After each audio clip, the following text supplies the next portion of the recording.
T'es-tu déjà demandé ce qui se passe dans l'esprit des gens pendant le sexe ou pourquoi certaines choses qui semblaient autrefois tabous sont maintenant considérées comme normales? Aujourd'hui, nous allons plonger dans des faits surprenants, souvent amusants, sur le sexe que tu ne connaissais probablement pas. Du pouvoir caché de l'orgasme aux particularités du désir humain, nous couvrirons tout. Reste avec nous jusqu'à la fin, car tu ne voudras pas manquer les révélations qui pourraient changer à jamais ta façon de voir le sexe. Si tu n'es pas encore abonné, je te conseille de le faire et d'activer la cloche pour ne rien rater. Avant de commencer, j'apprécierais si tu aimais la vidéo et que tu m'aidais à diffuser la philosophie stoïcienne. Si ce sujet t'intéresse, commente 1 ci-dessous, sinon commente 2 pour que je puisse améliorer le contenu pour toi. Maintenant, allons-y. Le premier fait surprenant sur la sexualité masculine concerne la taille du pénis. La croyance populaire associe souvent la taille du pénis à la virilité ou à la performance sexuelle, mais ces notions sont profondément ancrées dans des mythes. En réalité, plusieurs études scientifiques ont démontré que la taille du pénis a très peu d'impact sur la satisfaction sexuelle, tant pour l'homme que pour ses partenaires. Une étude réalisée en 2015 par des chercheurs de l'Université de Californie a révélé que la majorité des femmes préféraient des pénis de taille moyenne à petite lorsqu'il s'agit de relations à long terme, alors qu'un pénis plus grand est parfois préféré pour des relations occasionnelles. Mais ce n'est pas la norme. Cela met en lumière que la taille n'a pas l'importance que la société lui accorde souvent. Ce mythe persiste en grande partie à cause de la pornographie et des représentations médiatiques de la sexualité masculine, qui mettent l'accent sur des images irréalistes et stéréotypées des hommes. De plus, il est important de souligner que les hommes eux-mêmes se soucient souvent davantage de la taille de leur pénis que leurs partenaires. Les érections nocturnes sont un phénomène fascinant et souvent méconnu. Il est surprenant de savoir que les hommes ont en moyenne 3 à 5 érections pendant leur sommeil chaque nuit, souvent sans en avoir conscience. Ces érections se produisent pendant les phases de sommeil paradoxal, qui est également la période où les rêves se produisent. Elles ne sont pas nécessairement liées à une stimulation sexuelle ou à des rêves érotiques. Ces érections nocturnes, parfois appelées tumescence pénienne nocturne, sont en fait un signe de bonne santé. Elles servent à oxygéner les tissus du pénis et à maintenir une bonne fonction érectile. Les hommes qui ne connaissent pas d'érection nocturne peuvent souffrir de problèmes sous-jacents, tels que le diabète ou des troubles cardiovasculaires, car cela peut être un signe de dysfonction érectile. Ainsi, ce phénomène inconscient peut fournir des indices précieux sur la santé générale d'un homme. L'un des faits les plus surprenants sur la sexualité masculine est que l'orgasme et l'éjaculation ne sont pas toujours synonymes. En effet, il est possible pour un homme d'avoir un orgasme sans éjaculer. Ce phénomène, appelé orgasme sec, se produit lorsque l'homme ressent les sensations associées à l'orgasme, mais que le sperme n'est pas expulsé du corps. L'orgasme sec peut se produire pour diverses raisons. Parfois, il est le résultat d'un contrôle volontaire, notamment chez les hommes qui pratiquent le tantrisme ou d'autres formes de maîtrise sexuelle. D'autres fois, il peut résulter d'une condition médicale, comme une prostatectomie, ablation de la prostate, ou un traitement pour certains types de cancers.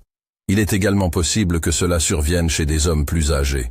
Ce phénomène démontre que l'expérience sexuelle masculine est plus complexe qu'on ne le pense souvent. Les hommes peuvent ressentir du plaisir sexuel sans passer par les mêmes étapes que celles attendues, ce qui invite à revoir les attentes sociales en matière de performance sexuelle. Les hormones jouent un rôle fondamental dans la sexualité masculine, et en particulier la testostérone, souvent considérée comme l'hormone masculine par excellence.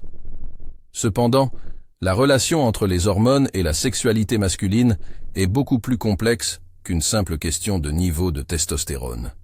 Premièrement, bien que la testostérone soit effectivement liée au désir sexuel, des niveaux extrêmement élevés de testostérone ne garantissent pas nécessairement une libido plus élevée.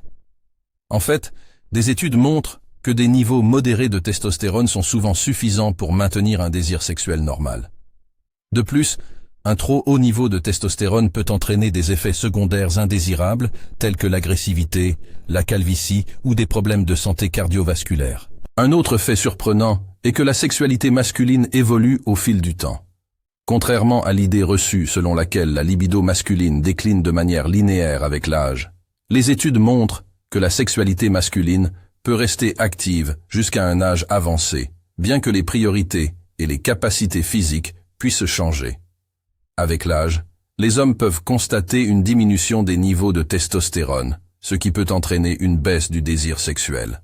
Cependant, cela ne signifie pas la fin de la vie sexuelle.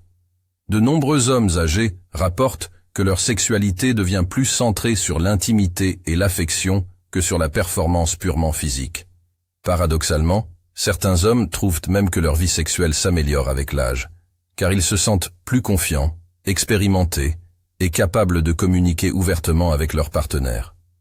De plus, il est important de souligner que l'éjaculation rapide, qui est souvent un problème pour les hommes plus jeunes, tend à diminuer avec l'âge. Beaucoup d'hommes plus âgés sont capables de prolonger leur rapport sexuel et de mieux maîtriser leur excitation, ce qui peut améliorer l'expérience pour eux et leur partenaire. La masturbation est un sujet souvent entouré de tabous, mais elle offre en réalité de nombreux bénéfices pour la santé.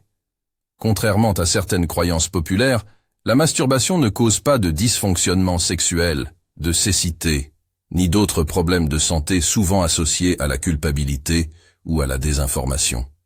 En fait, la masturbation peut aider à améliorer la santé sexuelle en permettant aux hommes de mieux connaître leur corps et leurs préférences sexuelles.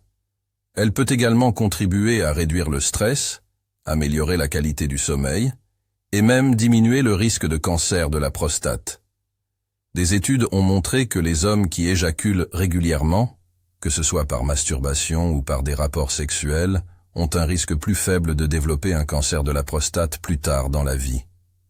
De plus, la masturbation peut aider les hommes à mieux contrôler leur éjaculation pendant les rapports sexuels, ce qui peut réduire les problèmes d'éjaculation prématurée. En apprenant à connaître leur corps, les hommes peuvent mieux comprendre leurs propres signaux d'excitation et développer des techniques pour prolonger l'acte sexuel. Un autre aspect souvent mal compris de la sexualité masculine est l'idée que celle-ci est uniquement centrée sur la pénétration. En réalité, la sexualité masculine est beaucoup plus diversifiée et peut inclure une grande variété de pratiques sexuelles, d'expériences sensorielles et de types d'intimité. Beaucoup d'hommes trouvent du plaisir dans des activités sexuelles qui ne sont pas nécessairement centrées sur la pénétration, comme les caresses, le sexe oral, ou même simplement le fait de se blottir avec leur partenaire. Ces formes de sexualité peuvent être tout aussi satisfaisantes et intimes que les rapports sexuels pénétratifs. Un autre aspect souvent mal compris de la sexualité masculine est l'idée que celle-ci est uniquement centrée sur la pénétration. En réalité, la sexualité masculine est beaucoup plus diversifiée et peut inclure une grande variété de pratiques sexuelles, d'expériences sensorielles et de types d'intimité. Beaucoup d'hommes trouvent du plaisir dans des activités sexuelles qui ne sont pas nécessairement centrées sur la pénétration, comme les caresses, le sexe oral, ou même simplement le fait de se blottir avec leur partenaire. Ces formes de sexualité peuvent être tout aussi satisfaisantes et intimes que les rapports sexuels pénétratifs.